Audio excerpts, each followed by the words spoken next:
لها حق تحديد موعد المباراة ومكان المباراة في التوقيت المنصوص عليه من الفيفا، وتبلغ الفيفا والدولة الأخرى قبل 60 يوما من موعد المباراة.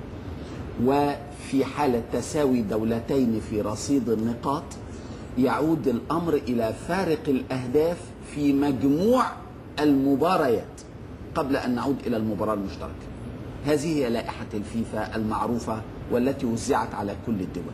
ولكن في مصر مصدر مسؤول في اتحاد كرة القدم المصري أكد أن الاتحاد سيلجأ للفيفا لتغيير اللائحتين، أولا لإقامة مباراتي مصر في زامبيا والجزائر ضد رواندا في توقيت واحد على خلاف اللائحة، والعودة للمباراتين المشتركتين أيضا على خلاف اللائحة في حالة التساوي. ما تعليقك؟ تعليقي بسيط جدا. أنت عارف أنا عضو في اللجنة القانونية للفيفا، فلحد ساعة ما أعرف ريجوليشن غير اللي موجودة. وبالنسبة للتصفيات الحالية الفيفا أخذت إجراءات مسبقة في اليوم الأخير للتصفيات تكون المباراة اللي عندها ممكن تأثير ما بينها في نفس التوقيت، في نفس المرحلة الأخيرة فقط. فهمت، أخيرة فقط. فإذا الفيفا تغير الريجوليشن في الأيام القليلة المقبلة وتطلب منا أنه نلعب في وقت واحد، نحن مستعدين نطبق القانون. تغير النهارده مثلا. معليش، سمير زاهر صديقي عنده قدرة على التغيير رهيبة.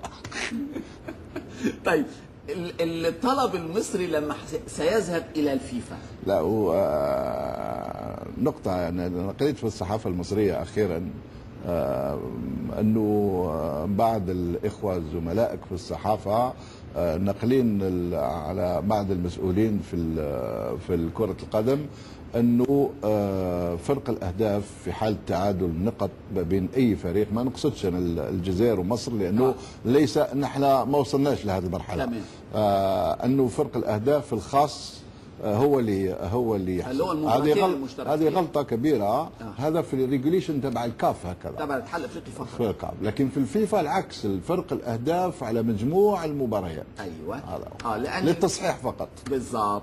طيب الاتحاد المصري لو وجه الطلب ده للفيفا، ايه اللجنة، ما هي اللجنة المسؤولة عن الرد على الاتحاد المصري؟ الآن ما هيش اللجنة اللي ترد الأمانة العامة. الأمانة العامة. بالنسبة لأي طالب بتغيير ريجوليشن هناك قوانين تغيير. على سبيل المثال أنا كنت مع إخواني في الكاف وراء التغيير الأخير تبع قانون تطبيق اللوائح الأساسية للفيفا للسماح باللاعبين أنه يغيروا المزدوجين الجنسية أنه يغيروا فوق 21 سنة. الريجوليشن تقول أنه تقدم الطلب على الأقل 90 يوم قبل المؤتمر. فهمت؟ وتدرس من طرف اللجنة التنفيذية ثم يقدم من المؤتمر. تمام. على العلم فقط. طيب الجزائر في هذه الدورة أو في هذه الإقصائيات فاجأتنا جميعا بإقامة كل مبارياتها في ملعب مصطفى تشاكر في بليدة. تاركة ملعبها الرئيسي أو حصنها أو قلعتها 5 جوييه ملعب 5 يوليو في العاصمة. ما هي الأسباب؟ اولا ليس هناك عنوان ثابت للفريق الوطني الجزائري، لانه الجزائر كما تعرف كبيره وشاسعه وشعبها منتشر، وكل جزائري عنده حق انه يشاهد الفريق الوطني في مدينته. احنا لعبنا في عنابه، لعبنا في وهران، لعبنا في قسنطينه، ولعبنا في كل مكان لكي الفريق الجزائري يكون قريب من المواطنين. قضية ملعب 5 جوية الكل يعرف أنه كان فيه أشغال على الأرضية وللأسف دامت مدة طويلة، لذلك كان الفريق يلعب برا من 5 جويلية إلى غاية اليوم. فكل مباراة لعبت في ملعب شاكر بالبوليدة فعلا، اللي هو ملعب ممتاز كبير. ليس هناك كثير من الملاعب في إفريقيا مثل شاكر، ملعب يتسع 45,000 متفرج، له كل الإمكانيات الحديثة لتسيير أي مسابقة كانت ومهما كان مستواها، علاوة على هذا كل وسائل الأمن متوفرة هناك، وانت شاهدت مباراة مصر كانت جرت في أحسن الظروف. فالأرضية تبع الملعب 5 جويلية أعدت في الأشهر القليلة الماضية، نقول في الأسابيع القليلة، وليس احنا لعبنا مباراة أوروغواي الودية هناك، ولكن لقينا الأرضية أنه لازم لها شغل زايد، فأتركنا الأرضية هذا بطلب من اللاعبين ورجعنا على البوليدة إلى غاية إن شاء الله في الأسابيع المقبلة تكون جاهزة ونرجع إن شاء الله إذا كتب ربنا لهذا الملعب. ألا ترى أن الأمر نوع من التفاؤل أكثر منه له علاقة بالأرضية؟ الفوز الكبير على مصر 3-1 لا أعطى المسيرين تفاؤلا حادا، فلنبقى في هذا الملعب الذي فزنا فيه على مصر 3-1. يا دكتور ليش تربط النجاح تاع الفريق الجزائري بالمباراة مصر؟ لا التفاؤل، انا اتحدث عن التفاؤل فقط. لا انا ماذا بي نوضع نقطة نظام هنا. وهذه بودي انه كل الزملاء وكل الاخوة وكل الاشقاء في مصر يفهموا انه مباراة مصر والجزائر مباراة عادية مثل مباراة زامبيا ومثل مباراة السنغال ومثل مباراة الاخرى.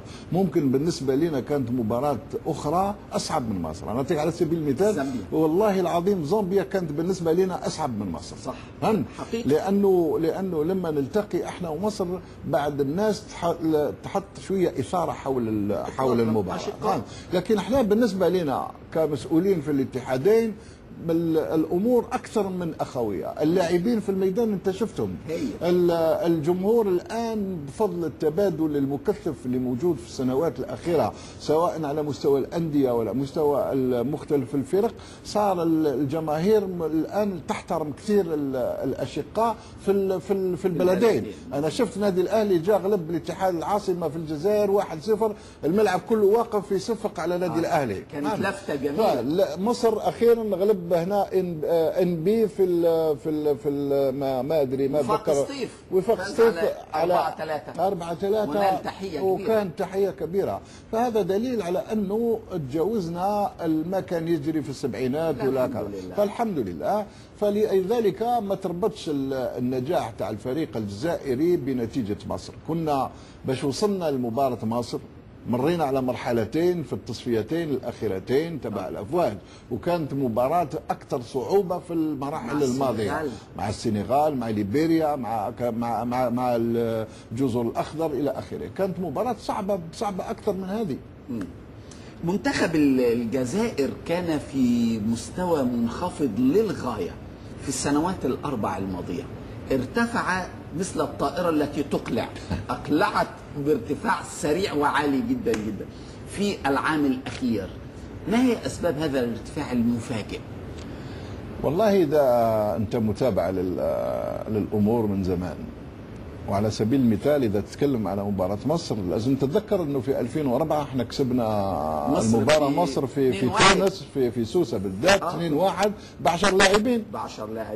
حسين حشو تتذكر الهدف اللي مضاه في هذه المباراة الخاص. هذاك الفريق انذاك اذا تتذكر كان هناك زياني، كان هناك عنتر يحيى، كانوا كذا من اللاعبين في عمرهم 20 سنة. تمام. نفس اللاعبين اللي موجودين اليوم. فهذا الفريق تكون في حوالي 2003 وطلع خطوة الى غايه اليوم.